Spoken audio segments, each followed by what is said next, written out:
Good day everyone, we are Group 6 and we're going to tackle food holding to managerial responsibilities and also the key points to remember. So first, what is food holding? Food holding is a process of keeping food at safe temperature to prevent the growth of harmful bacteria. Food holding is essential because it ensures that food stays safe, fresh, and at the right temperature before it's served. Proper holding prevents harmful bacteria from growing, protecting the health of those who consume it. It also preserves the flavor, texture, and overall quality of the food, ensuring that it's enjoyable to eat, whether it's keeping hot dishes warm or cold items chilled. Food holding is simple, but it is a crucial step in maintaining trust and care with customers. The following guidelines outline the procedures for holding both hot and cold foods, including required temperatures and practices for maintaining food quality and safety. Procedure and details. Hot holding temperature: maintain food at 60 degrees Celsius or higher. Keeping food at or above 60 degrees Celsius ensures it stays safe to eat. This temperature prevents harmful bacteria from growing, protecting the health of those consuming it. It's like keeping food comfortably warm while ensuring no risks are introduced. Next is batch cooking.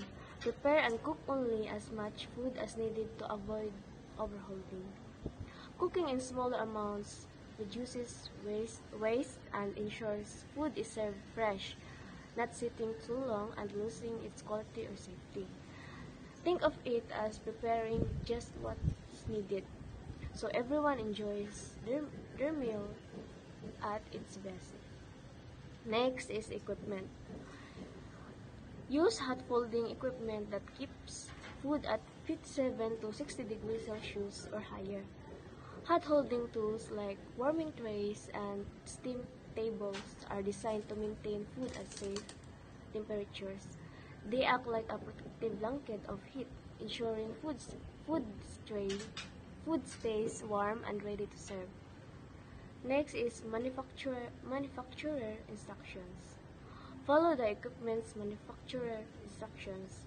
Every piece of equipment works a little differently, and following the manufacturer's instructions ensures it operates effectively.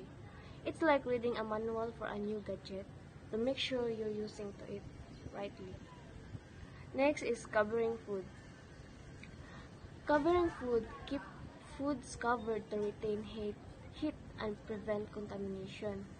Covering food helps keep it hot longer while also shielding it from germs or particles in the air. It's a simple step that ensures the food stays clean and delicious. Next is temperature monitoring. Temperature monitoring: measure internal temperatures every 2 hours using a probe thermometer. Regularly checking the temperature confirms the food is safe to serve. It's like a quick health check for the food, using a thermometer to ensure everything is on track. Next is temperature logging. Record temperatures in a food temperature log. Writing down the temperatures provides proof that the food has been handled safely. This creates a record to show care was taken at every step. Next is reheating. Reheat food to 74 degrees Celsius. If temperatures fall below 60 degrees Celsius, if food accidentally cools down, reheating it to 74 degrees Celsius brings it back to a safe state by killing bacteria. It's a way to reset the safety of the food before serving. Next is time limits. Time limits: discard hot food if it has been held below 60 degrees Celsius for more than 4 hours. If food stays in the danger zone below 60 degrees Celsius for too long, it it becomes unsafe to eat. Discarding it may feel wasteful, but it's necessary to protect people's health. Next is food mixing. Do not mix freshly prepared food with food that has been held for service. Combining fresh food with food that's been held risks contaminating the fresh batch and lowers its quality.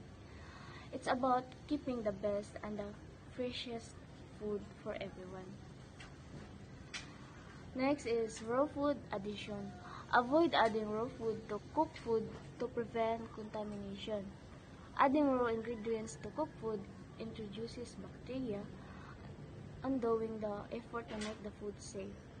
Keeping them separate ensures that the cooked food remains safe to eat.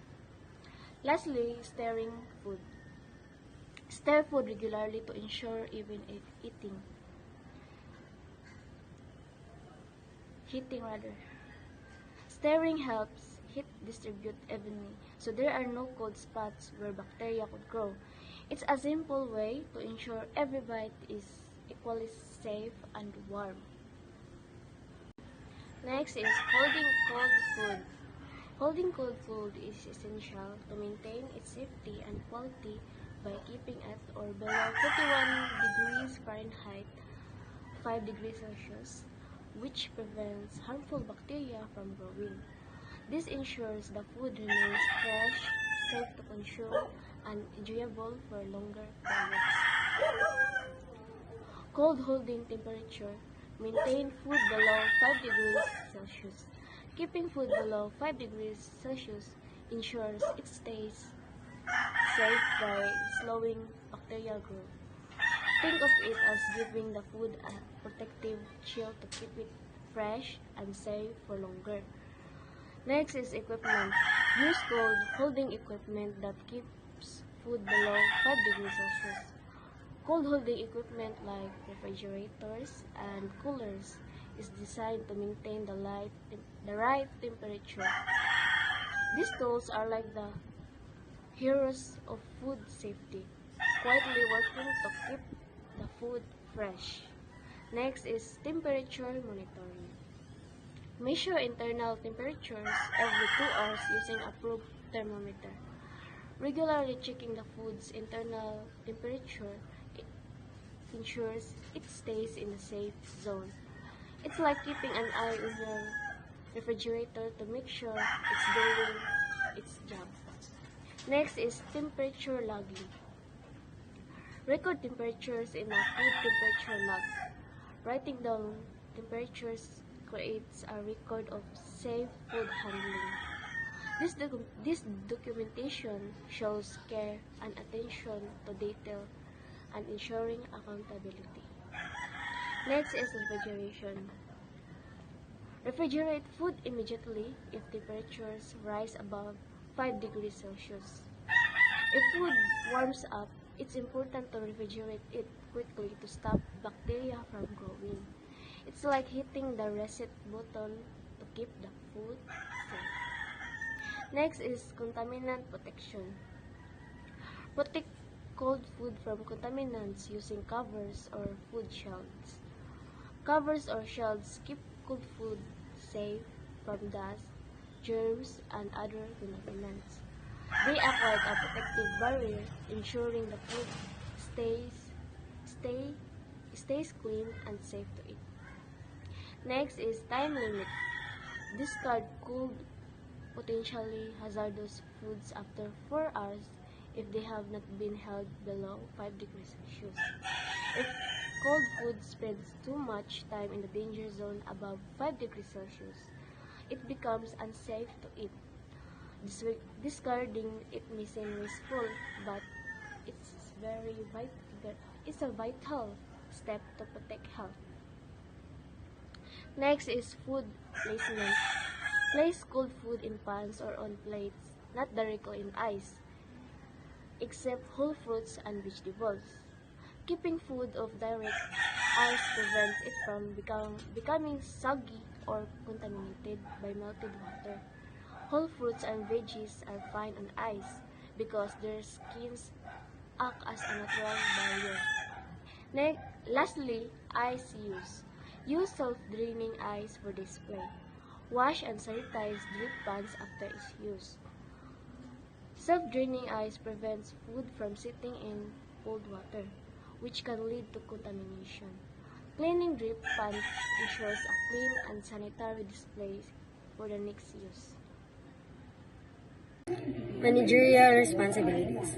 Managerial responsibilities is about making decisions, guiding teams, and ensuring everything runs smoothly and successfully. Managerial responsibilities kay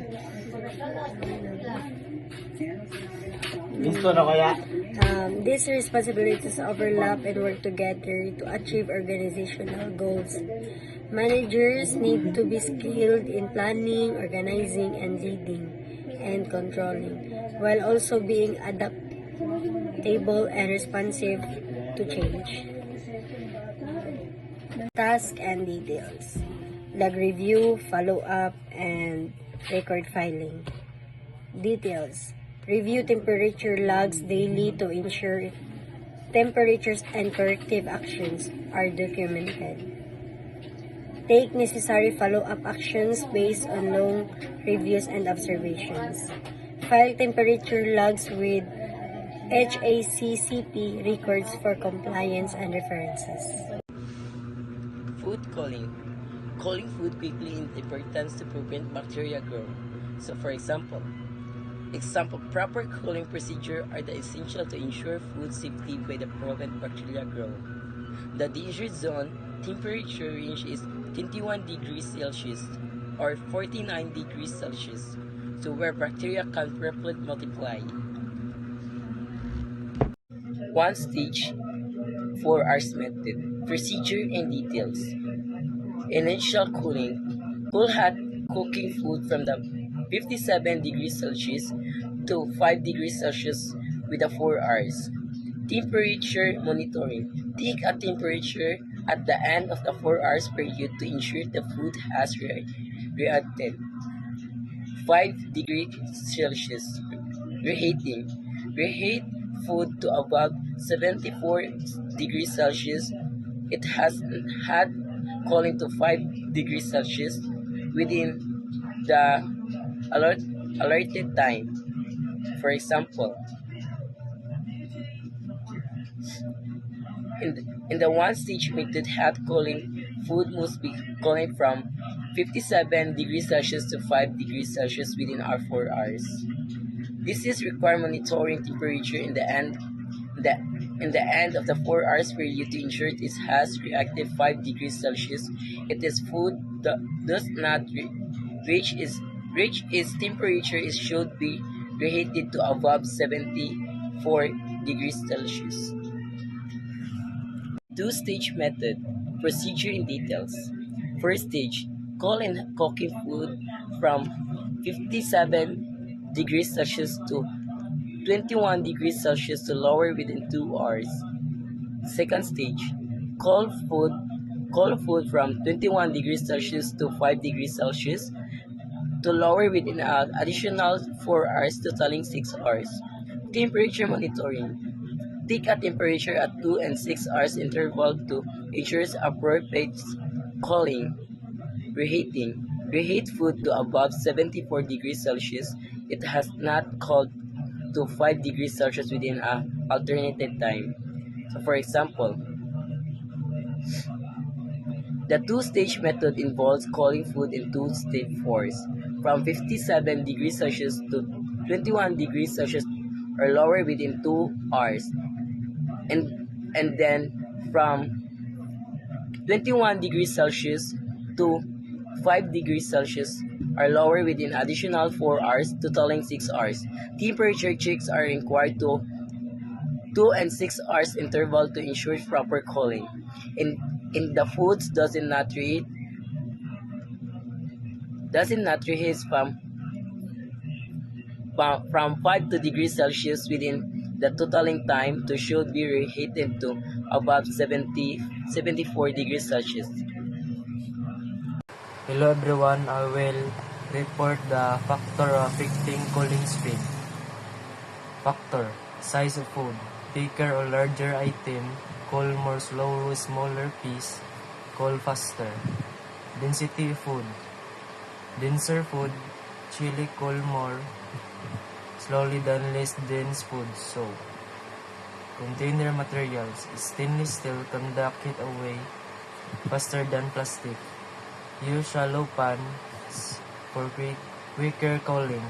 Placement. Avoiding placing hot food directly in a refrigerator or freezer to prevent rising the temperature of surrounding items. Here example of size of food. A whole roast chicken will take much longer to cool than bite size piece of chicken breast. Example of density of foods.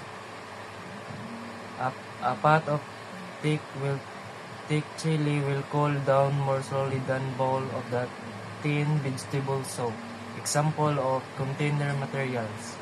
Leftover in a stainless steel container will cool faster than leftover in a plastic container.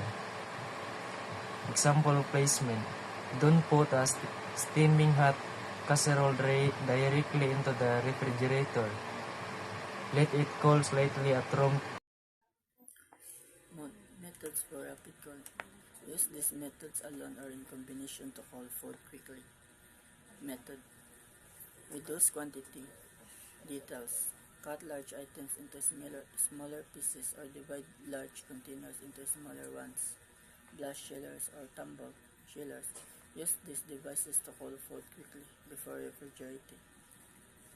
Ice water baths. Place food in shallow pans or smaller pots in ice water bath. Stirring frequently. Add ice water for recipes containing water and add ice or cold water after cooking to cool and adjust the recipe. Steam jacketed kettles. Use cold water in the kettle jacket to cool food directly. Stirring foods. Use ice paddles or shell sticks to stir and cool food more evenly. Example of reduced quantity. This increases the surface area exposed to the cooling environment, facilitating faster heat dissipation. Another example, blast chillers or tumble chillers. For example, these devices are particularly efficient in commercial settings for large-scale food cooling. Another example of ice water bath. The ice water bath provides direct contact cooling, accelerating the cooling process. Another example of ice or water. For example of this method is suitable for liquid or semi-liquid food items. Another example of steam jacketed kettles. This method is specifically applicable to steam jacketed kettles, a type of cooking. Let's proceed to the managerial responsibilities and key points to remember. Managerial responsibilities. Number 1 is review logs. Daily review temperature logs to verify that cooling procedures are being followed. Regularly checking temperature logs ensure that food cooling is being done correctly and consistently. It's like keeping an eye on a checklist to make sure everything is running smoothly and safely. Number 2 is follow-up. Address any issues or take corrective actions based on lab reviews. If there's a problem such as missed recordings or unsafe temperatures, managers should take immediate action. This might mean retraining staff or adjusting procedures to ensure everyone is on the same page. Number 3 is record filing. Maintain and file temperature logs with hazard analysis and critical control point for compliance and future reference. Organizing these logs ensures there's a clear record of food safety practices. This documentation isn't just about compliance, it's about demonstrating care and accountability in food handling. Next is K points to remember. Number 1, cold food quickly. Ensure food is cooled from 57 degrees Celsius to 5 degrees Celsius within the recommended time frames. Cooling food quickly is essential to prevent bacteria from growing. Think of it as putting food on a fast track to safety, keeping it fresh and safe for the next use. Number 2, monitor temperatures. Regularly check and record temperatures during the cooling process to ensure compliance. By regularly measuring and noting down temperatures, you're ensuring food stays within safe cooling guidelines. It's like a safety checkpoint during the process. Number 3 is minimize danger zone exposure. Reduce the time food spends in the temperature danger zone, 21 degrees Celsius to 49 degrees Celsius to limit bacteria growth. The danger zone is where bacteria thrive, so limiting time in this range is critical. This step is all about moving food quickly to the risky temperatures to keep it safe. Lastly, use appropriate containers. Choose shallow metal containers. Choose shallow metal containers to enhance cooling efficiency. Shallow metal containers help food cool faster by increasing surface area and conducting heat away quickly. It's like giving food a shortcut to cool down effectively. That's all for our reporting for Group 6.